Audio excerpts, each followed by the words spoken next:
A song for Kanka Kapita as Uganda's best content creator. He is a political daredevil, bold on the common man, issues accurate, precise on current affairs and resolute on matters of national interest.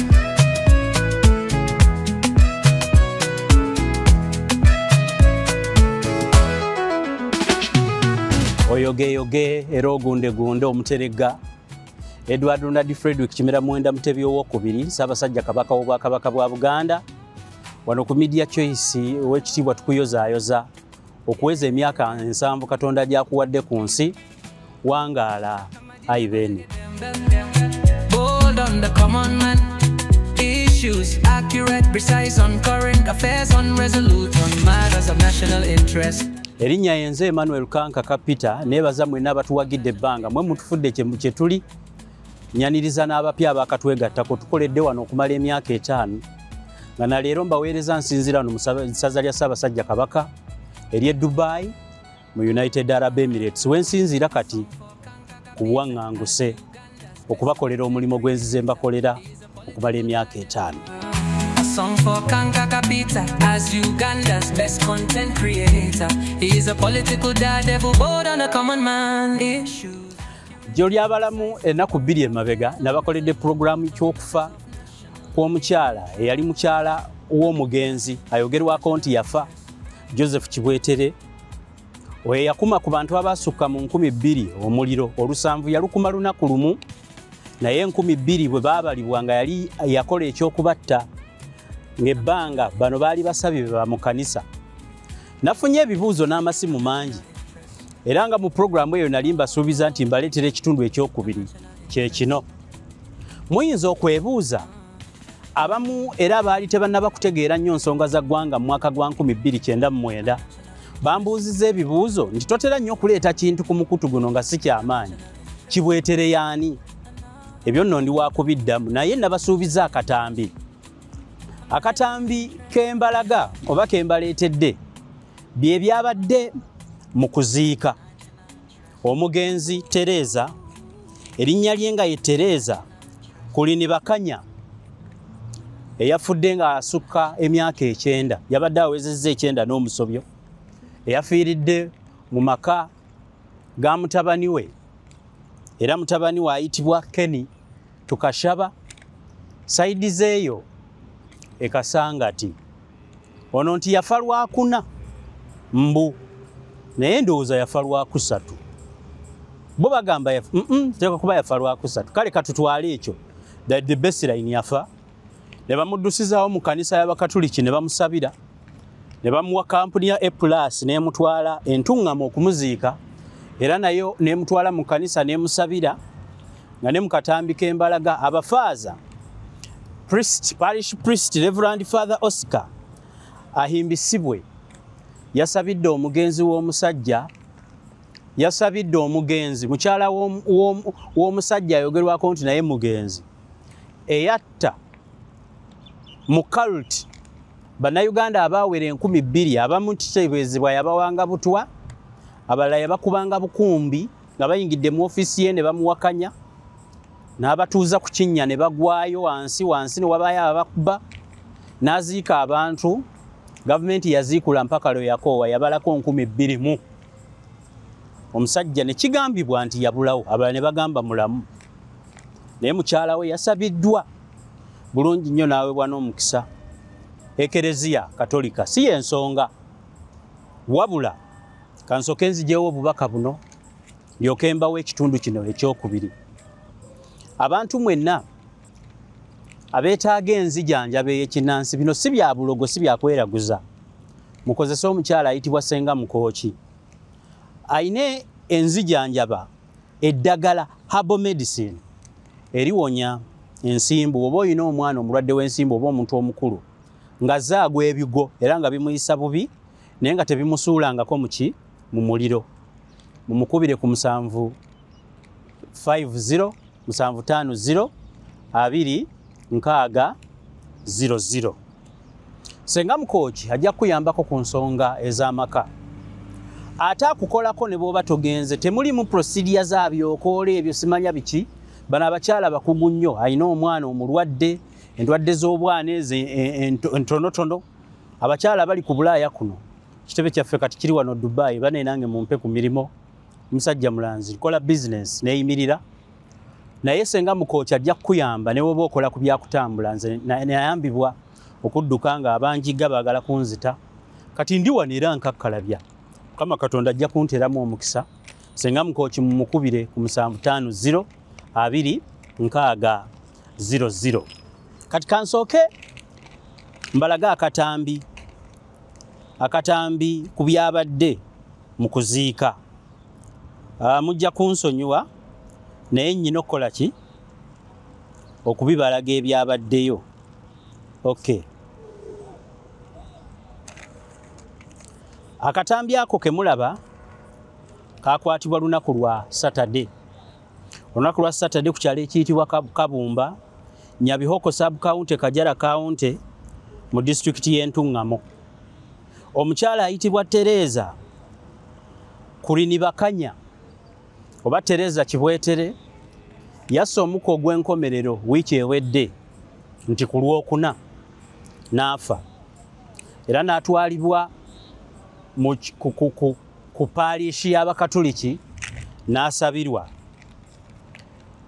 naye abantu bangi mwambuuziza lwaki okitaddeko nnyo omulaka mwetegereza akatambi ako ndoza kansooke mbalike nga sinaba kubabuulira bingi oyo ye Father Reverend Father Oscar Himbisibwe Parish Priest we Kashariro Parish ng'asabira mukyala w'omusajja yatta abantu mu Uganda abawera 2,000 yabassa omuliro yabakumako omuliro abalala yabatugumbula yabafumita ebiso abalala yabakuba obukumbi obwana obutonti obumu yabuttisa butwa bwe bujulizi obumu ku ebyo mukyala we yoyo era akatambi nga bwe mukalabaawo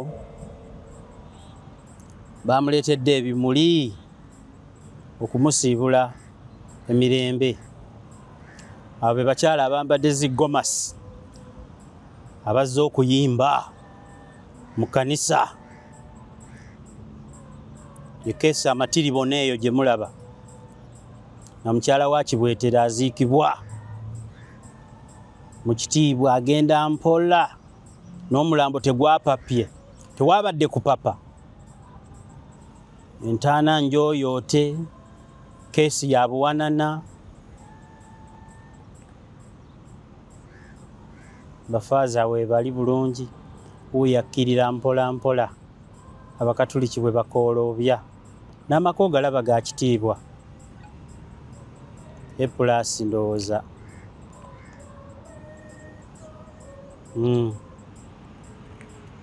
akatambi kakyagenda mu maaso musobola okukalaba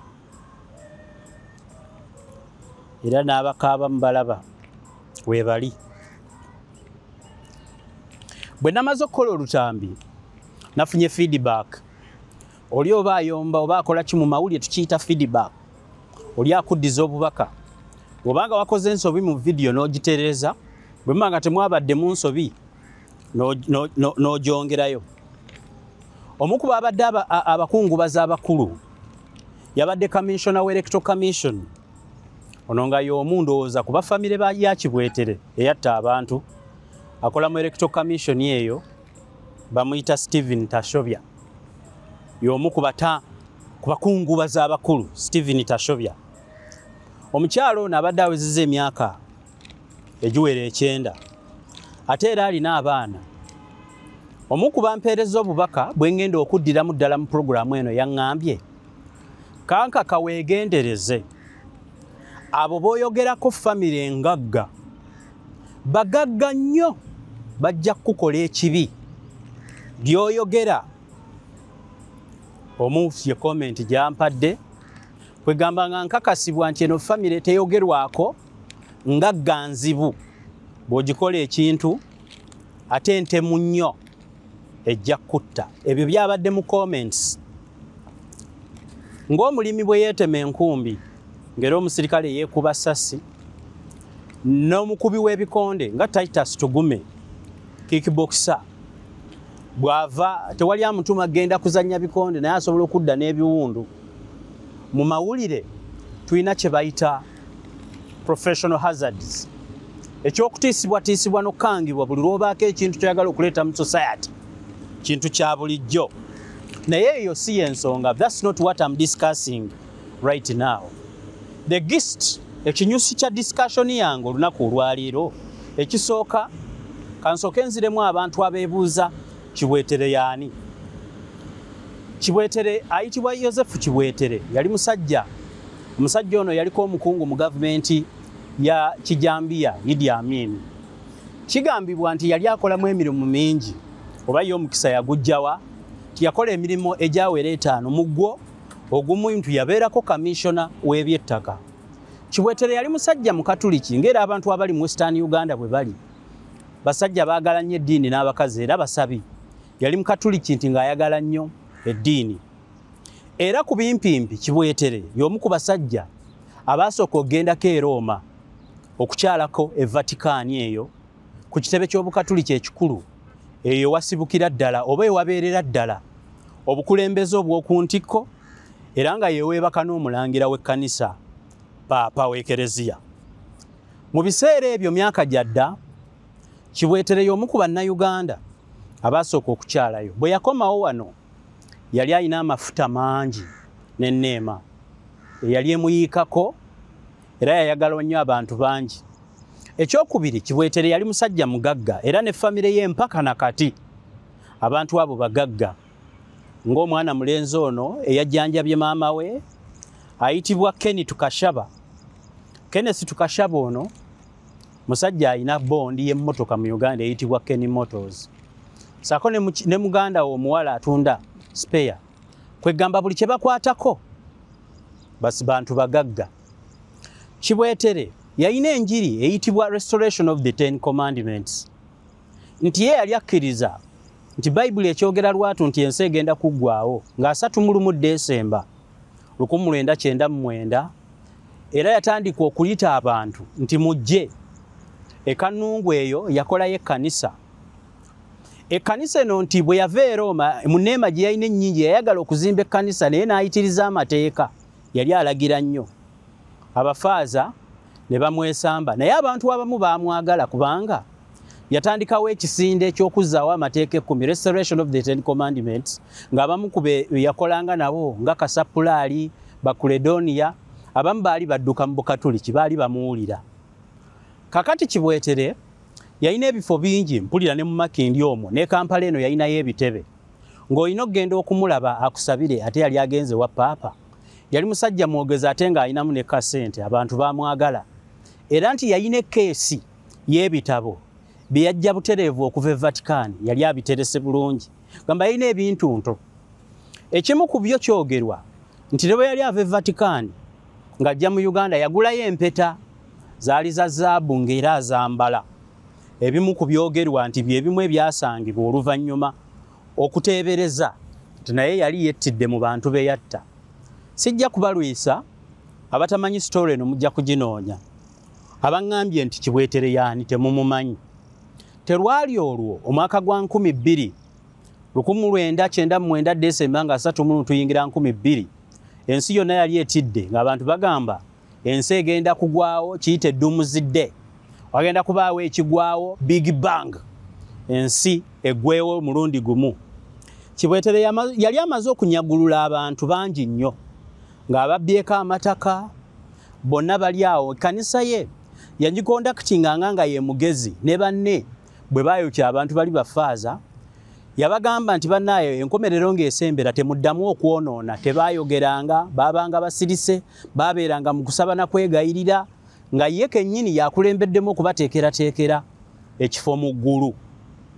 Kakati Kibwetere teyakoma okwo bwe wabanga mu kkanisa ye mbu wawandiikanga buwandiise ekikuluma n'okiwanika kati yayinako kwaba ate bwe baali mu kalutiye nga malaaya ye ng'amwendako bwe baakolanga emirimu. Yagamba nga bwe twawulira mu Uganda waliyo omukazi nga yeeyita nnabbi omukazi ng'era abeera wa pasita yiga abamu ne bamuwanuuzaako simanya alina obugere simanya bukola butya. N'enkola efaanana bw'etyo Kibwetere yalina kikazi kye Kimalaaya kyamulimba mbu kati kyo kyamera okutu kwa Biikira Maria nga bw'oyogera ebizibu byombu ono awuliriza n'akuwa ansa. Bwe wazzanga omusango nga bakubonereza omwali okukubwa n'okulagirwa osome sappule eya Biikira Maria, Mirembe Maria ewujidde enneema ogirisayitinge emirundi egisoba mu 100 olwo olyoke osonyiibwe. Kibwetere ye yali high priest saako ne banne. Yakutunzanga ettaka n'oleeta ebyobugagga abikutwalireyo era akugulire ekifo esiiti ku train egenda okutwala ewa Mukama Katonda eyali agabako ebifo. Tine mu ggulu ng'oledde obuliri bwe bw'ogenda okwebakamu luxury apartment mu ggulu nga yagiteekateeka. Kati abantu bangi baawaayo ebintu bingi nnyo nga mwe muli n'okuwaayo abaana baabwe. Kati mu bagoberezi Kibwetere teyakkirizanga muwakanya era obukatuliki obutakolagana naye okumugoba kubanga bwali bumugobye n'abafaaza be yakola nabo baali bagobe. Olwedde ekyamujja lwali lugezigezi nga tayogerwako nga tawakanyizibwa. Kye yakola mu kkanisa ye nga bw'omuwakanya ng'emmanju ayinayo woofiisi mbu ng'akuyita emmanju musobole okwogera ebisingawo n'akuwa entebe. Kati entebe kyali kituli naye nga yalina engeri gye yakikolamu yabikkako. Ng'e Masaka eyo bwe twawulira ku kyalo nze gye ekiriraanye ewaffe erwa Nnunda gye bayita Mizinga. Omusezi akuyita mu ddiiro lye n'akutuuza ku mukeeka, kumbe ogenda kugwa mu kinnya ate wansi wabeerayo amafumu bwe gakusogga ng'afunye ennyama. Kibwetere yalina ekinnya ekifaanana bwe kityo. Naye ekikye kiggo down wansi yali yateekayo abatugumbuzi nga bw'aba anaakutta be basookayo. Kaakati ebubaze ezaali malayika z'okufa nga bw'omuwakanya akutwala mu woofiisi munnange n'akutuuza mu ntebe n'ogwayo abali wansi ne bakutta. Terwali olwo waayita emyezi 3 ng'ensi teweddeewo. Omwaka gw'2000 gwatuuka abantu nga lumu balinda ensi eggweewo teyaggwaawo, nga 2 teyaggwaawo, January teyaggwaawo, Gwokubiri teyaggwaawo. Abantu nga bagamba mumanyi tuddeyo ewaffe. Naye ate nga banaddawa baali bamala dde okutunda ebyabwe, ebyapa byabwe ebimu ne babireeta, ebisinga obungi n'ebyobugagga bwabwe bingi nnyo ne babiwa eyali ababuukingira train ebatwala mu ggulu. Eyo gundi malayika eyo mu Busiraamu bagiyitaani ekima abantu. Kati Kibwetere bwe yali ababuufu bwe gwali guwera ogwokusatu paka nga 16 kuba baabokyanga 17 ogwokusatu omwaka gwa 2000 bajja ne bateekawo okwagala okwegugunga. Kibwetere n'alangirira nti bannange mubeere bagumu enkomerero ejja wiiki eno. N'abayita n'abakuŋŋaanya n'abagamba katutandike okusaba. Tugenda kusaba paka lwe muwulira amafuta ag'omukisa gagenda kutuyiikira era tugenda kuddamu kukola connection yonna nansi ya wabweru. Abasinga ne basiibula ne bagenda, enzigi ne ziggala ng'eryato lya Nuuwa. Bayibuli bw'eryogerako nti n'amataabo gaali gajja yalondamu ababe. N'agamba Nuuwa kola eryato n'alonda 2 amakonkome kazi n'essajja, ente enkazi n'ensajja, embwa enkazi n'ensajja. Kaakati nabo bakkiriza nti be balondemu. Enzigi ng'azikomerera emisumaali ng'aziggala, ekire kikkeesa nga 17 nga agula ebidomola bya petulooli, amafuta gayiika kuva waggulu, abantu bonna nga abamamirira amafuta ng'abakumako omuliro. Kiteeberezebwa mbu naye yalimu yejjiiramu era yeeyokyezaamu. Wabula ne kyogerwa nti ennaku ntono ng'okwokya abantu tekunnabaawo. Alina ebitereke bye yatereka omuteeberezebwa nti ebyapa n'ebyobugagga bye yali abbye abantu omwo bwe byali. Kaakati abamu bawanuuza mbu Kibwetere teyafa.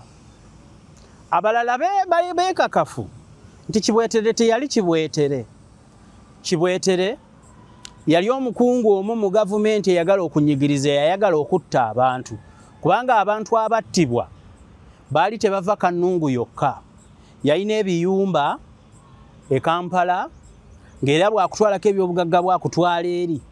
Kati kirabika be yali abbye world over yabayita bonna for an overnight abakuŋŋaanye mu ababeera mu overnight mu makanisa agaggalawo abakuŋŋaanye era bwe yabakuŋŋaanya wamu nti ye n'adduka n'abalekera bano ne babookya era abamu nti baatoloka yalina emmotoka mbw abamu baagenda Congo simanyi abalala baalagawa olugero olumu bwe lugamba kakati abantu abaali awo abaali tebannattibwa baali basukka mu 7 abayingira ekikanisa n'abookya abadde abuuza Kibwetere omutegedde gavumenti yajjukira luvannyuma kigambibwa nti Kibwetere we yabeeranga n'ekkanisa ng'omusajja omugagga teyalyanga yekka alina abakungu mu gavumenti be yalyanga nabo ssente kati ŋŋenda wano ku kuziika mukyala wa Kibwetere abamu ku bampeereza message baŋŋamba nti olimba kituufu ekereziya ya Uganda okuziika Tereza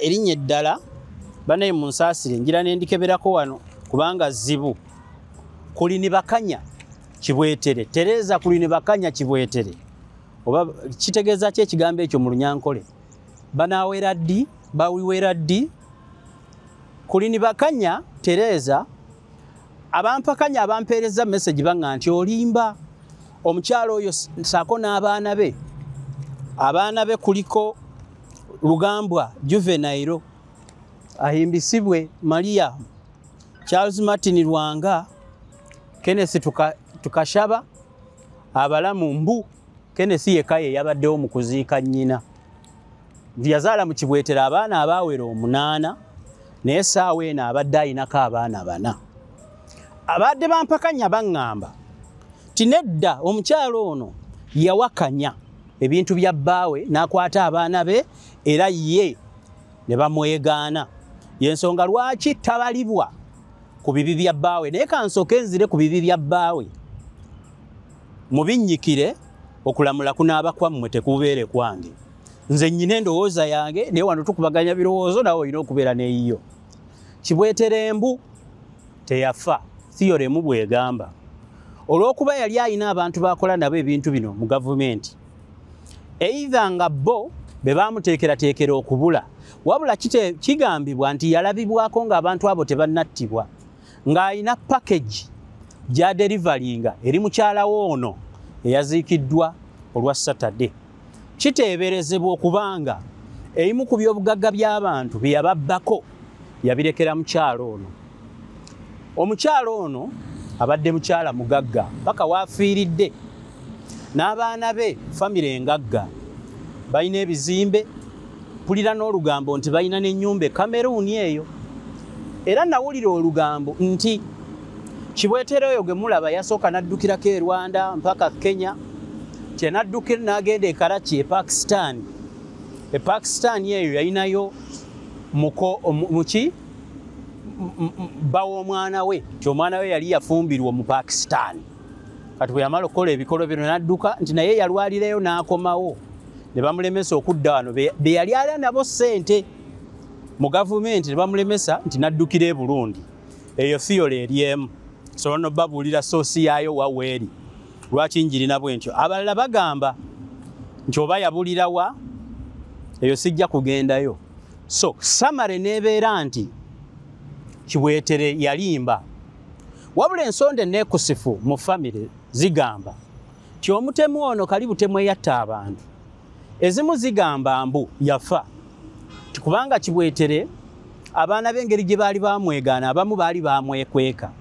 kati enjega y'omuliro n'okutta abantu bwe yagwawo abantu badduka okutuuka ku kkanisa n'omu ku baana be yakonfaaminga nti kitaawe yafudde kiteeberezebwa mbu yagenda mu vvu lino nga buli omu akeberamu owuwe n'alaba olugalo oluyidde nga luliko empeta eya golodi kyokka ng'empeta eyo yali ya kitaawe era ng'empeta eyo mu kubeera eya kitaawe y'emu ku ze yajja e Vatican nga Kibwetere omu ku bannayuganda abaasooka okugenda ewa Paapa binamungi byakola si yasoose ne Kibwetere yaliyokko e Vatican kaakati mbu ye bwe yalaba empeta ya golodi ku ngalo n'akakasa nti taata akoze eki afudde nzize nnoonyereza ku mboozi ez'ekikulu ekyo era nabadde mmanyi n'obutambi obwo nti nja kwekanga nga Kiweetera azze okuziika mukyala we. Nate era ekyokubiri okujajinga kunaabeera kwammwe. Naye sinnamulaba nkyali mu kwetegereza butambi obwo bwe mbawaddeko bwe butono ku bwe nnina. Kati mu pulogulaamu yange eyasoose nabagambye ndi munyiivu eri Catholic Church olw'okusabira n'okuwa emmisa mukyala w'omusajja omutemu ng'atenkera gavumenti bwe yajja okunoonyereza yasanga ebinnya mitwalo na mitwalo kwega gavumenti yasima abaali basima ekivundu ne kibasukkanako ne balekera awo baabalako abantu abaawera 2,000 omusajja ono be yali asse ebbanga lyonna lye yali akoze ebintu bino byekwefuula omutegesi w'ekifo mu ggulu nti akukwatira oba ekifo mu ggulu. Restoration of the 10 Commandments. Kaakati ekyo kimu kiteeberezebwa era nammwe abafamire mu nkwate bulungi ebigambo bino kati mbigamba mmwe abafamire. Abaana b'omugenzi ono ne famire eno mwe muli ne Tashobya o Electoral Commission, society ebalaba nga muli bagagga nnyo era mbaleetera ebirowoozo okuva mu society. Buli ali mu society abalaba nga muli bagagga abateebereza nti mmwe mwagaggawalira ku by'obugagga Kiweetere bye yabba ku bantu era mmwe mubirina. Era abantu babalinako obusungu nti n'omukyalo oyo waliwo abaali beeteeseteese okumulumba bamukoleko obulumbaganyi nga balivenjinga olw'okufa kw'abantu baabwe bawa omukyalo oyo be yatta. Era kati nti waafiiridde nga bakimanyi bulungi. Poliisi ya Uganda yebadde emuwa obukuumi mpaka kufa bukadde. Era poliisi yatuuka ekiseera nga teyina weesobola kuteeka kitebe kumukuuma ye kennyini n'abawa ennyumba. Mwami Kenneth Tushaba nsaba ompeereze message ompabule oba bye njogera si bituufu.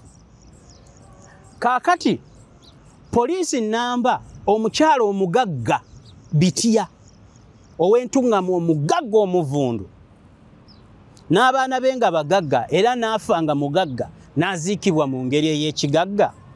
Abantu bateebereza nti obugagga obwo bwe mulina ye Kiweetere bwe yabalekera ng'amaze okutta abaali bannyinibwo era babalinako obusungu. Si ku dduuka lya muganda we yasipeeya kwokka n'ebyobugagga byammwe bingi abaafiirwako abaabwe bakyabitulakinga.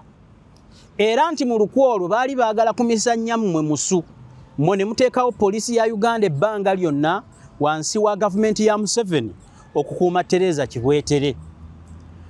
Nyina olupapula lw'amawulire olwansindikiddwa nga kapapula katonotono online omuwandiisi awandiika ku Tereza Kiweetere nti abadde tamiisinga ndobolo ya kkanisa abadde awaayo nnyo mu ekereziya.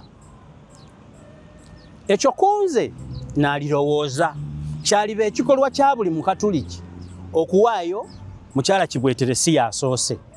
Nate era n'omuntu eyazzibwa obuzibwa ku nsi ku lw'ekisa kya Katonda kubanga bbaawo ewaffe e Masaka omuntu bwatta omuntu n'abantu be badduka ku kyalo. Olaba ne baba kuwaayidde bwayizi jjo nalaba amawulire waliwo omukyala gwe baawaayira edda waliwo omusumba eyakozesa omuntu omu okugamba musimanya yagwa eddalu kumbe mbw ayagala kukola biki byamagero bya kisiru. Kati abantu ne bagamba nti omukazi mujja wa mu maka asudde omwana gwe yasangamu eddalu. Abantu ne bagenda ne bakubira omukazi bambi omukazi baamulanga bwerere kumbe ono ali mu lukwe ne pasita weeyo Kampala. Abamu bawaayirwa naye olaba n'awaayiddwa abantu bamukolako. Abantu beebuuza bo nga mmwe gavumenti ebakuuma. Kakati mumpulirize sizze wano kujajinga wabula ndeeta ebirowoozo by'abantu kuba guno omukutu omubi n'omulungi bagulaba. Ate nze mutwe nze mwanjuzi nze ndi w'amawulire siba na kyekubiira. People are saying the wealth of your family, the placements in the governments you have are because the death of their people has a connection with your family. Someone is rewarding you for covering up for that person. Abantu bateebereza nti family yammwe erina kyekweka era nga kyekweka bakikwekera omuntu omunene oyo abasobozesa n'okufuna ebifo ebinene mu gavumenti nga muva mu famire yali badde eboolebwa bannayuganda. Omusango gw'okutta omuntu omugusibye ebbanga ki? N'abantu abamu bwe muba nga mwakitegerako ne mutaloopa bakiyita accomplice. Accomplice to a crime, ekkobaane. Mu famire yammwe temulimu muntu yenna yasibwa ku kkobaane. Bw'aba gyali mu mpabule twongere okubikuba mu ttooki. Omukyalo ono nga bw'avudde mu bulamu bw'ensi. We need to discuss this. Abantu ebiwundu bibaveeko. Olaba abantu bajjukira basireevu bajjajjaabwe abaatwalibwa ebulungi nti ate kino ekyajja mu mwaka gwa 2000 25 years down the road abantu saawe baafiirwa abantu baabwe ate babatunuulira era ne babuuza ebibuuzo. Ensonga namba 2, ensonga esooka ngibabuulidde, abantu babuuza mwe lwaki muli bagagga nnyo ng'ate kitammwe yatta abantu era ne bateebereza ti obugagga bwammwe bwali babuva ku bintu byakweka era ebiteeberezebwa nti yabirekera nnyammwe Tereeza Kibwetere ono yaziikiddwa olwaki n'abibagabanyiza kwe mugaggawalidde. Eyo ndowooza y'abantu si yange kankaka, nze mbadde sibamanyi sibalabanga nako wabula mbaleetera endowooza era mmwe kye muyita nti lwaki oyogera. We need to have this discussion such that it either exonerates you or you pay for the crimes you committed. One of those should happen to you. Ekimu ku byo. Payment is either by repentance, nga mwejjusa, and seeking for forgiveness and asking God to forgive even the dead. That is if God forgave them already. I'm not God and I'm not a messenger of God. I speak on behalf of the people who are waiting to be judged by God. Kakati point yange namba 2. Nabadde neebuuza amagezi ga Ekereziya Katolika ge yakozesezza okweyambisa Reverend Faza.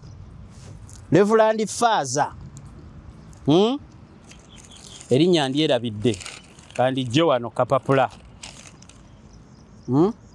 Ensonga yange ey'okubiri nabadde neebuuza kriteria ki eyayitiddwamu Reverend Faza Oscar ahimbisibwe ow'ekitiibwa kitaffe mu Katonda Reverend Father Oscar.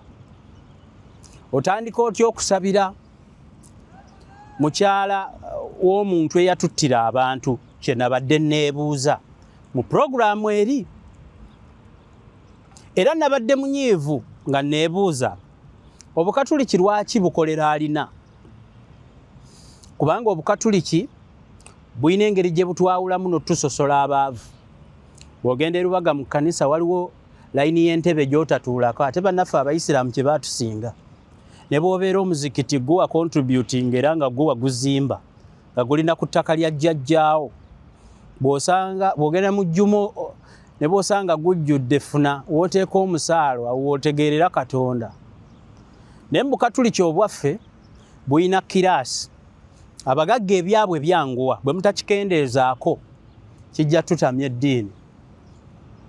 Ono olw'okuba famire engagga yo A+ company nkozi ya ssente esobola n'okuziika embwa so long as mugiwadde ssente. He is a profit making company. Osobola n'okugiziisa embizi yeeyo terina buzibu kubanga one of the visions and missions of A+ is to get more people to die and they get more business to do. Njagala okwebuuza ku baagundi njagala okwebuuza ku ba A+ abakola mu funeral service. Mukuba meeting ne mu celebrating sales ze mukoze end of the month. Do you celebrate? Ti omwezi guno baneegutambudde bulungi. Tuziisa abantu. Badnak. Ole emirimu egiri fani. Naye eyo company sigirinaako buzibu. Funeral service is funeral service. Bakusabira bulungi. Simanyi oba babongera ne ranka. Wachita, do you get promotions after making more funerals or handling more deaths? Kati mukyala Kibwetere mbadde neebuuza ku Father Oscar ayimbisibwe kitaffe mu Katonda kuwasinzidde okusabira mukyala w'omutemu eyatta bannayuganda era atalierabirwa era nentandika n'okwebuuza lwaki ekereziya etukola ekintu ekyo. Kereziya lwaki okitukoze? Naye abantu abasinga banyinyonnyodde nti nedda teweefuula mulamuzi. Katonda yalamula, omukyala abadde musabi, ebbanga lye lyonna abadde mu Katuliki ng'ali devoted, asaba, awaayo. Ekyokuwaayo kyabadde kikulu nnyo mu bangambye nti awaayo nnyo mu kkanisa, era n'abaana be baweereza mu kkanisa to an extent nti omu gye yabadde eyo oba na treasurer mulamba akwata ssente zino ziruddemu nnyo mu kika. Kakati okulamula kuli eri mmwe. Mu katambi ako Tereza Kibwetere ye yasseewo, yasiibudde ensi eno. Kati nze nga kanka kasimanyi, nsabire nnyo abantu bayo be yattira abantu, mbagambe mukole pate kuba naye afiiriddwa, nnyolere wamu olw'Omukatuliki okufa. Saagala kuba mujajinzi, ogwange gwa mawulire, mbibalekedde. Kye ŋŋenda okusembyayo, olunaku lumu obujulizi bugenda kuvaayo. Lwaki gavumenti walekeraawo okunoonyereza ku kitta bantu ekyatta abantu bannayuganda abawera 2,000? Mwalimu ebikolwa nga mmwe mubikoze. Kibwetere mwamuwaayiriza nga yali cover up ne mumwonoonera obulamu. Ne mumwonoonera obulamu bwayi yawaŋŋanguke ng'amatta abantu yemmwe. Kubanga ebyo ebikolwa by'okutta abantu abawakanya gavumenti, kati Bobi Wine yabitadde mu limelight. Babesigye be babitadde mu limelight. Edda mwabikolanga bwe mwewaana nga mulowooza nti muli babaalubeerera. Kaseera kammwe kalituukirira oyo akoze ekibi n'ayanikibwa. Yesaali esabibwa buli muntu yenna. Era ekikolwa kyenkoze kino ekyokukwata ku mutwe waffe bagamba kikungula. Masaka eyo bw'okwata ku mutwe nnyoko ng'akugamba gwe lwaki otukungula? Okusalawo kuli eri bannayuganda. Siibula omuddu wagende kati, siibula omuddu wagende emirembe. Tereza Kibwetere naye yagenze, siibula. Tereza Kibwetere naye yagenze, siibula. Omuddu wagende kati, omuddu wa agende bagende emirembe. Eggulire eryo awo wendikomeza. Obulamuzi tubulekere Mukama Katonda, naye nze saabadde musanyufu na gavumenti kumala bbanga eryo lyonna lyonna nga temukosobodde kukozesa mukyalo ono kuba wa cruise ku behavior ya mwami we yeeyisanga atya, kuba yabeera naye mpaka okumuzaalamu abaana abasukka 8. Ne bw'aba yali azaala buzaazi buli mwaka, kitegeeza yamala n'emyaka 8. Ne bw'aba yakubamu ku space, kitegeeza yamala n'emyaka egiwera. I thought that a strong criminal investigative department, CID, yalibadde for over the last 20 years has had the ability to take advantage of the presence of Tereza Kibwetere to find out clues on why and how, what was the motive. At least Kibwetere ne bw'atali kwatiddwa, Ugandans ought to know what was the motive of the massacre of the people of Kanungu and the rest, all other parts of Uganda, some of which whose relatives have not even ever been found anywhere. It is alleged these people died even before the inferno on the 17th day of March 2000 mwaka gwe 2000. So nze ndi munyiivu era sinnakyusa standi yange. Ekisooka eri abali mu gavumenti abatta abantu ne muteekayo ebintu bwe bityombo kaluti mwebuzeebuze. Ekyokubiri kwe kukuuma ba kompoliisi bammwe bo ne benjoyinga life nga munansi. Omwami omukyala aloopa mwami we nti yankubye oluyine mu nsiba myaka. These people are pampered and enjoying first class life by Ugandan standards. Nti Ugandan standards munange teziri ng'eno. emmotoka ezimu kuzivuga taxi zilexus nziraba zitesira naye by Ugandan standards eyo family engagga nnyo. Unless I'm open to more discussion, nkolera ku 0702 841 595 eyo WhatsApp yange bwonkubira tejja kuyitamu. Munkubire, mumbuulire. We bring these discussions to shape opinion. Mbasibudde nja kubalaba mu programu endala. Nsenga mukochali ku 750 2 nkaaga 00 mweraba. National interest. National interest. National interest. National interest. Oh, oh. National interest.